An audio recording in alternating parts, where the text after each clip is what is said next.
CEO's wife mocked a guest at dinner. Seconds later, his 2.1B contract was gone. Imagine sitting at an elegant dinner table, surrounded by crystal chandeliers and the city's most powerful elite. You've just flown across the country for what could be the biggest deal of your career. A $2.1 billion contract that would change everything. But then, the CEO's wife looks at you with a smile that doesn't reach her eyes. She makes a comment. Just one comment.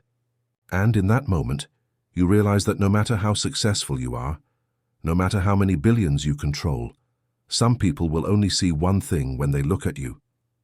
What happened next at that dinner table didn't just cost someone a fortune. It exposed a truth that powerful people spend millions trying to hide. Marcus Chen had built his empire from nothing. The son of immigrants who ran a small corner store in Brooklyn, he'd spent his childhood watching his parents work 18-hour days, 7 days a week. While other kids played video games, Marcus studied. While they partied in college, he worked 3 jobs and graduated top of his class in computer engineering. By 35, he'd turned a simple app idea into a tech company worth hundreds of millions. But Marcus never forgot where he came from. He still drove the same modest sedan he'd bought 10 years ago. He still called his parents every Sunday morning. And he still believed that in America, hard work and talent were all that mattered. That belief was about to be tested. The invitation had arrived on a Wednesday afternoon. A personal request from Richard Thornton, CEO of Thornton Industries, one of the largest manufacturing conglomerates in the country. They wanted Marcus's company to handle their entire digital transformation. The contract was worth $2.1 billion over 5 years. It wasn't just about the money. Landing Thornton Industries would cement Marcus's company as a major player. It would mean jobs for hundreds of people.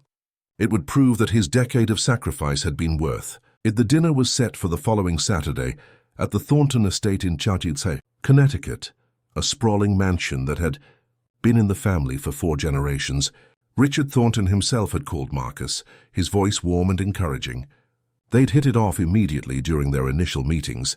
This dinner was supposed to be a formality, a chance to meet Richard's wife Catherine and a few board members before signing the contract on Monday. Marcus prepared his presentation materials, bought a new suit, and boarded the flight to Connecticut with confidence. He had no idea that the color of his skin would matter more than the content of his character or the size of his bank account. The Thornton estate was everything Marcus expected, and more. Iron gates opened to reveal a driveway lined with ancient oak trees, their branches forming a canopy overhead. The mansion itself was a masterpiece of old-world architecture, all stone and ivy, and gleaming windows that reflected the setting sun. A valet took Marcus's car keys with a professional smile. Inside, the foyer alone was larger than his first apartment. Crystal chandeliers cast warm light over marble floors. Oil paintings of Thornton ancestors lined the walls, their eyes seeming to follow Marcus as he walked. Richard Thornton greeted him warmly, shaking his hand with genuine enthusiasm. The CEO was exactly as Marcus remembered, tall, silver-haired, with an easy confidence that came from generations of wealth. They talked briefly about the contract, about Marcus's vision for the digital transformation. Everything felt right. Then Catherine Thornton entered the room. She was elegant in the way that only old money could be. Pearl necklace, designer dress, hair styled perfectly. But when Richard introduced Marcus, something flickered across her face. It was brief, barely noticeable. A tightening around her eyes. A smile that froze rather than warmed. The dinner party included 6 other guests, board members and their spouses, all white, all connected to families that had been in American business for generations. Marcus was seated between Catherine and a board member named Harold. The conversation flowed easily at first. Business talk, market trends, the usual networking chatter. Then Catherine turned to Marcus with that same frozen smile. She asked where he was really from. Marcus explained Brooklyn, but she pressed further. Where were his parents from? When he mentioned they'd immigrated from China when he was 2, she nodded slowly, as if something had been confirmed.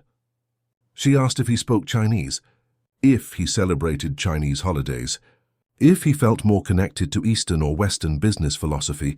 Each question felt like a probe, as if she was trying to determine exactly how American he really was. The conversation shifted to the contract. Harold mentioned the importance of Thornton Industries, maintaining its traditional values, its heritage. Catherine agreed enthusiastically. She talked about how some companies lose their identity when they modernize too quickly, when they let outsiders change their fundamental character. The word outsiders hung in the air like smoke. Marcus felt it, that familiar tightness in his chest he'd felt countless times growing up. That awareness that no matter what he achieved, some people would always see him as other, as foreign, as not quite belonging, but he was a professional.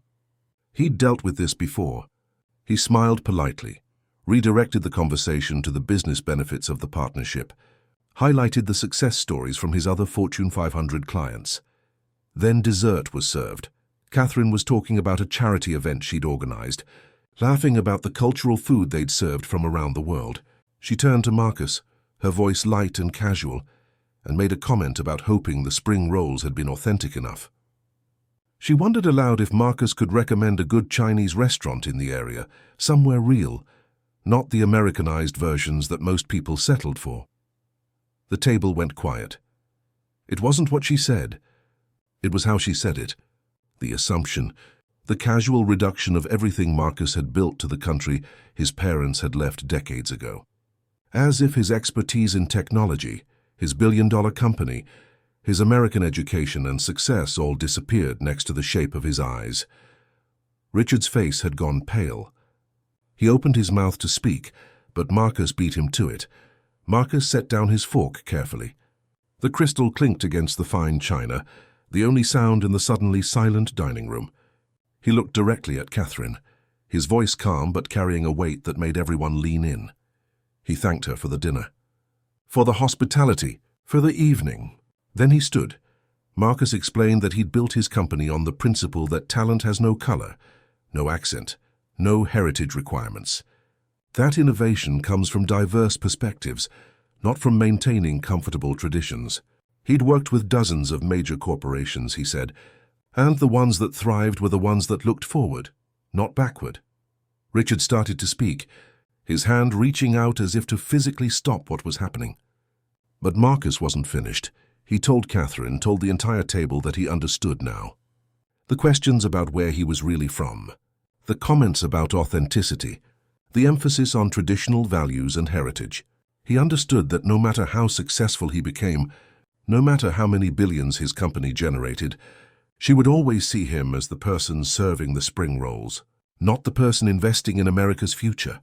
The words hung in the air like thunder before lightning strikes. Marcus turned to Richard. He thanked him again, genuinely this time, told him he'd enjoyed their previous meetings, that he respected Richard's business acumen, but he wouldn't enter a partnership where his identity would always be questioned, where his team members, many of whom looked like him, would face the same subtle dismissals, where the company's traditional values apparently didn't include respecting the people modernizing their business.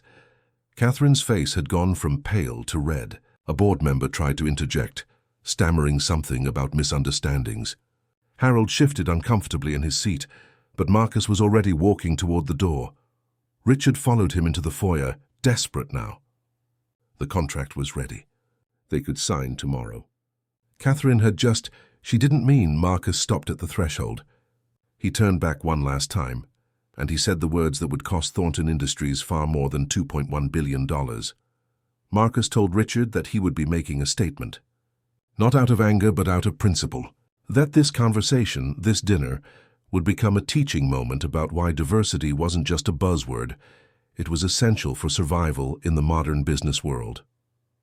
Within 48 hours, Marcus posted a measured professional account on LinkedIn.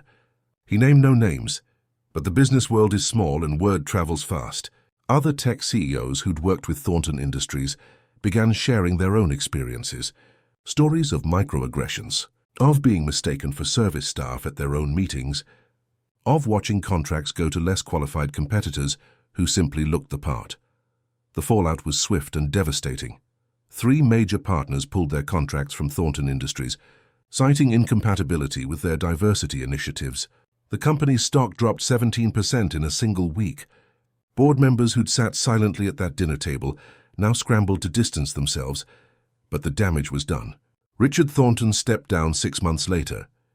The company he'd inherited from 4 generations of family legacy began a slow, painful decline. But here's what matters most. Marcus's company didn't just survive, it thrived. The contract he walked away from was replaced by 5 others, from companies that valued what he brought to the table, his expertise, his vision, his innovation. Not his ability to be ethnically convenient, the story spread beyond business circles. It became a case study in MBA programs about the real cost of discrimination, not just the moral cost, but the actual measurable, billion-dollar cost of letting prejudice guide decisions. Because here's the truth that powerful people often forget. Talent doesn't beg for a seat at the table. Talent builds its own table. Marcus Chen proved that walking away from disrespect isn't losing an opportunity. It's making room for better ones. He showed that dignity has a price tag, and sometimes that price tag is $2.1 billion that someone else will have to live without. So ask yourself this. How many brilliant minds, how many world-changing ideas, how many billion-dollar innovations have been lost because someone couldn't see past the color of someone's skin? And more importantly, what are you doing to make sure it doesn't happen at your table?